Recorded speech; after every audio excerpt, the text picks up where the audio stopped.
C'est le 10e prix décerné par notre revue au meilleur travail consacré au dessin imprimé sur papier. Donc je répète la liste: illustration, dessin de presse, dessin d'humour, bande dessinée, affiches et publicités, imagerie, illustration, etc., etc. Et pour nous, il n'y a pas d'hiérarchie, c'est-à-dire que les illustrations de Picasso pour Éluard ont la même valeur qu'une étiquette de camembert. S'il devait y avoir une hiérarchie, bien entendu, nous préférerions l'étiquette de camembert, vous vous en doutez bien. C'est mieux dessiné quand même. Bon, alors, du coup, depuis 10 ans, on décerne ce prix à des ouvrages extrêmement divers. Et cette année, il y avait à peu près 80 albums qui sont sortis, livres qui sont sortis cette année. On compte d'ailleurs dedans les hors-séries de revues spécialisées sur un personnage ou sur quelque chose, sur la bande dessinée ou autre. Et puis vraiment les grandes revues qui sont là depuis des années et des années. Et cette année, au dernier tour de scrutin, il est resté 7 albums dont je vais vous donner les noms. Mais d'abord, je vais demander à Brigitte Ernst, qui est une collaboratrice de la revue et surtout notre correctrice numéro 1, de nous lire la liste des membres du jury qui sont tous des membres de l'équipe de Papy Niclé. En essayant de ne pas faire de faute d'orthographe. Alors, ceux qui sont présents, n'hésitez pas à lever la main qu'on vous connaisse quand même. Alors, il y a Philippe Benoît. Je l'ai pas vu arriver. Jean de Pellet, ancien lauréat d'ailleurs. Oui. Céline Dumais, elle est là au bout. Yves Frémion, où est-il? Stéphane Grebeau. Il est là. Oh ben, tiens. Voilà. Alain Lachartre, qui est aussi un ancien lauréat. Oui, il devait être là, mais je ne le vois pas. Il va peut-être arriver à la fin du match. Hein. Didier Passamonique, il vient par Normandie aujourd'hui. Et Gilles Ratier. Qui est à Limoges. Et voilà. Donc ça paris. fait 1, 2, 3, 4, 5, 6, 7, 8. Et la parité n'est pas respectée. Hein. Non, les femmes lisent très très peu les ouvrages. C'est clair. On va tâcher d'améliorer ça. Alors d'ailleurs, je précise que jusqu'ici, le prix n'a été remis qu'à des hommes. Hein. Les filles, on ne sait pas ce que vous faites. Mais vraiment, ça va peut-être changer, peut-être d'ici 5 minutes. Bon, alors voilà donc les ouvrages, je vais vous les présenter un par un. On ne les a pas tous physiquement, mais on a des reproductions. Alors, par ordre d'alphabétique d'auteurs, il y avait d'auteurs, de Claire Barrel-Moisan, Mathieu Le Tourneux et un certain nombre de collaborateurs, le livre Albert Robida de la satire à l'anticipation, paru aux Impressions Nouvelles. Les auteurs sont par là. Levez la main qu'on vous voit. Ensuite, de Patrick Gomer, qui est par là aussi, la biographie de Jacques Martin, le voyageur du temps. Et voilà. Magnifique travail. Et Casterman. Alors, c'est vraiment dans la série des très grandes biographies après lesquelles vous ne pouvez plus rien écrire sur le sujet. C'est bouclé. Comme celui de l'année dernière sur JG de Christian de Neyer. De Goscinny à New York, de Clément Lemoine, qui est également ici. Il est là.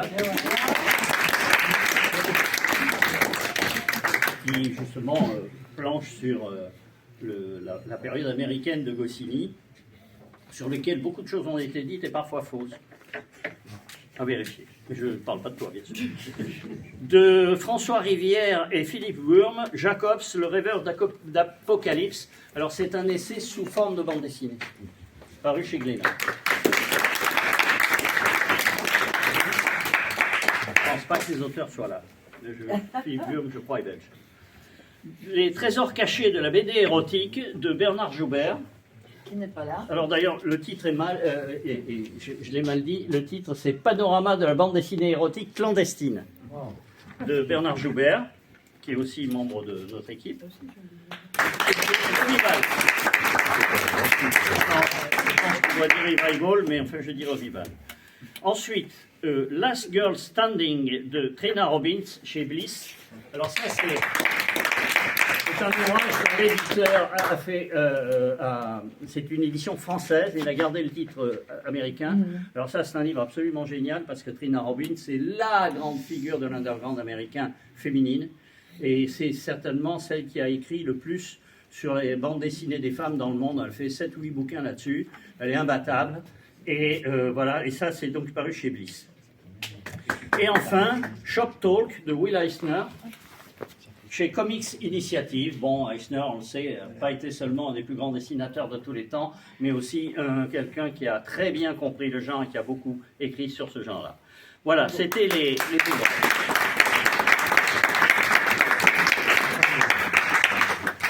Et donc, le jury a choisi l'ouvrage Albert Robida, de direction de Pierre Moisan et Mathieu Le Corneux, si vous voulez bien vous approcher et dire un petit mot.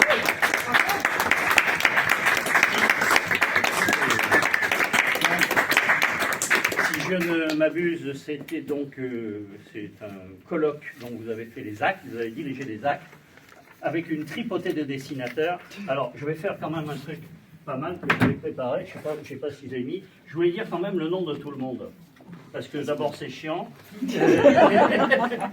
je ne sais pas où je l'ai mis, alors je vais être obligé de prendre le livre. Alors, il est dans le communiqué. Ah oui, deuxième paragraphe. Oui. Vous allez avoir tout ce que je viens de dire sur papier après. Alors donc, ont contribué à cet ouvrage, par ordre pas alphabétique. Laurent Gerbier, s'il y a des gens qui sont présents que je ne connais pas, n'hésitez pas à vous manifester. Valérie Stiénon, Heinrich Ratchen, Amélie Chabrier, Philippe Willems, Claudine Grossir, qui je crois est par là. Qui est ici, oui. Bien. Sandrine Doré, Bertrand Tillier, Yves Citon, Laurent Bazin, Karine Goutalan, Caroline Grups, Francis Marcoing, Dominique Lacaze, qui est par là. Bien. Et Jean-Claude Vich. Voilà. Donc c'est un travail très collectif pour les gens qui ont l'habitude. Il y a des noms qui sonnent très très familiers, il y en a d'autres qui sont moins familiers. Ça ne veut pas dire qu'ils ne travaillent pas aussi bien, des fois dans des endroits plus fermés. Donc, je vous laisse la parole, je vous laisse le micro. Merci. Merci infiniment. Donc on est extrêmement heureux de cette reconnaissance que vous donnez à ce travail. Je pense qu'Albert Robida coche un petit peu toutes les cases que vous avez données: illustrateur, homme de presse, satiriste. Effectivement, voilà, quelqu'un qui aussi faisait des images pour des publicités, oui, pour des boissons alcoolisées formidables. Donc, on est très heureux que peut-être ça permette de faire connaître ce travail collectif. Et puis Mathieu est un de vos fidèles lecteurs. Oui, c'est vrai. Voilà. C'est ce que j'expliquais à Claire. Je disais que j'avais découvert vos œuvres dans Fluide Glacial étant enfant. Je lisais ça secrètement parce que mes parents étaient abonnés. Et je ne manquais pas. Les grands-parents. Je prends un coup de vieux. Tant que c'est pas... Oui, ça pourrait être des petits-enfants quand même aussi. À force. En tout cas, c'est très bien. Donc, c'est publié aux Impressions Nouvelles. Je crois que Benoît Peters m'avait dit qu'il serait là, mais je ne crois pas qu'il soit venu. Mais enfin, c'est pas grave. On boira sans lui. Donc, voilà le prix cette année. Et maintenant, je vais passer au grand prix pour l'ensemble de l'œuvre, parce que c'est les 10 ans, comme je vous l'ai dit. Alors...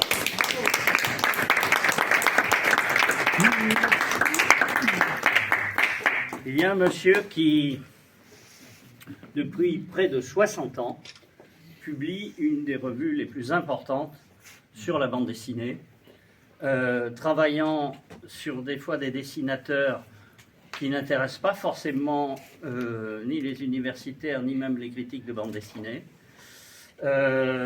qui a fait un focus plus important sur ce qu'on appelle la BD franco-belge, mais qui parle de BD américaine, anglaise, italienne, etc., et c'est la dernière revue de la grande époque de la découverte de la bande dessinée, c'est la revue Hop de Louis Kors.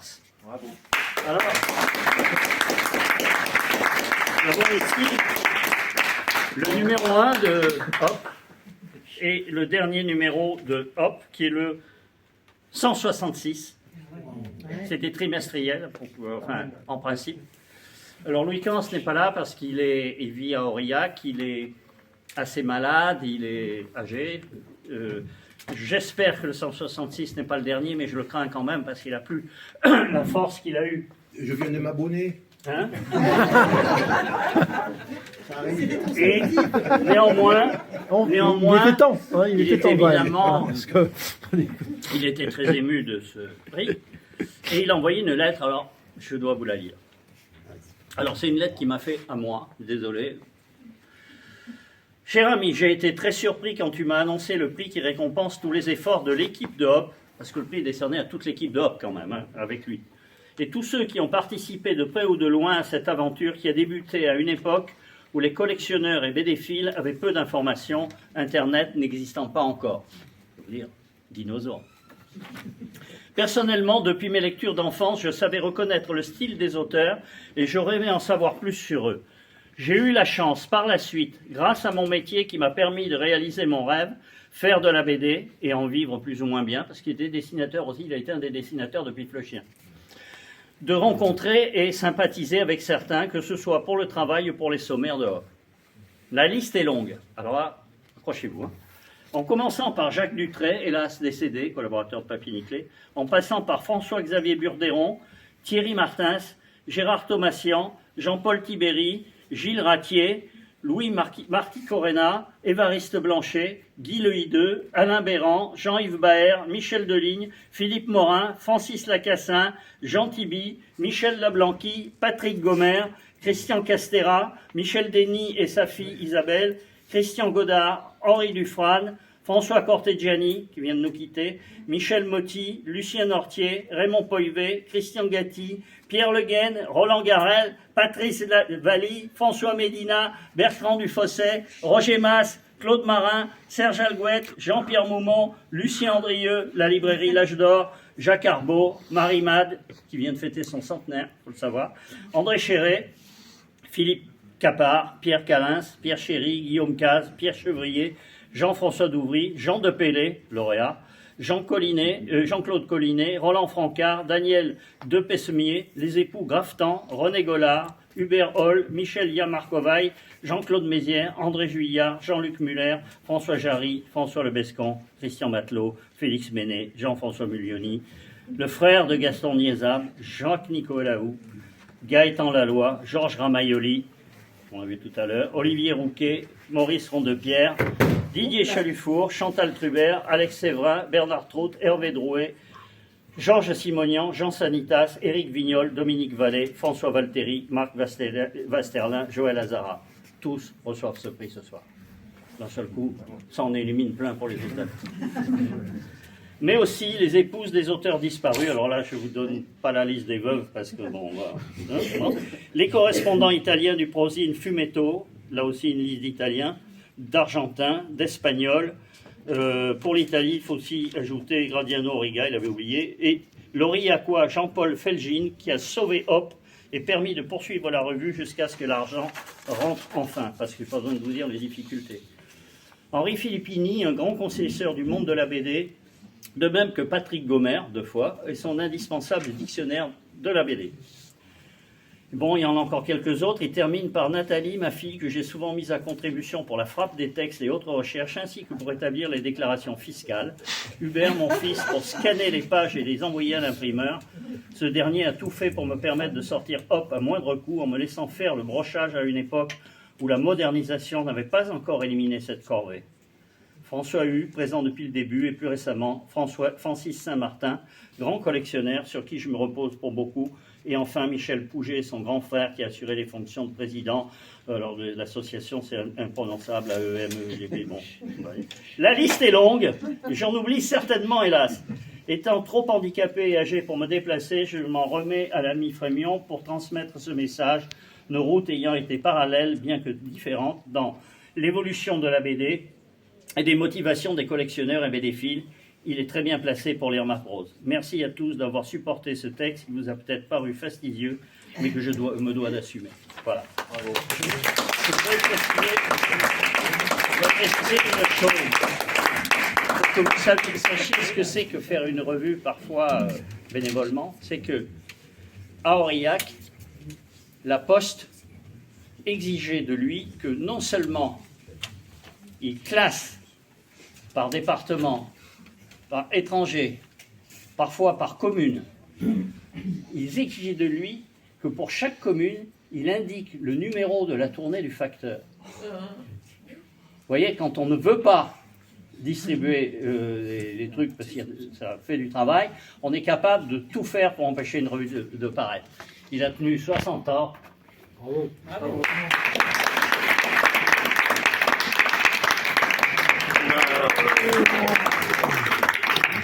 Mon petit doigt me dit que si on ouvrait le bar, ça serait pas con. Merci. Bravo. Bravo. Merci à vous.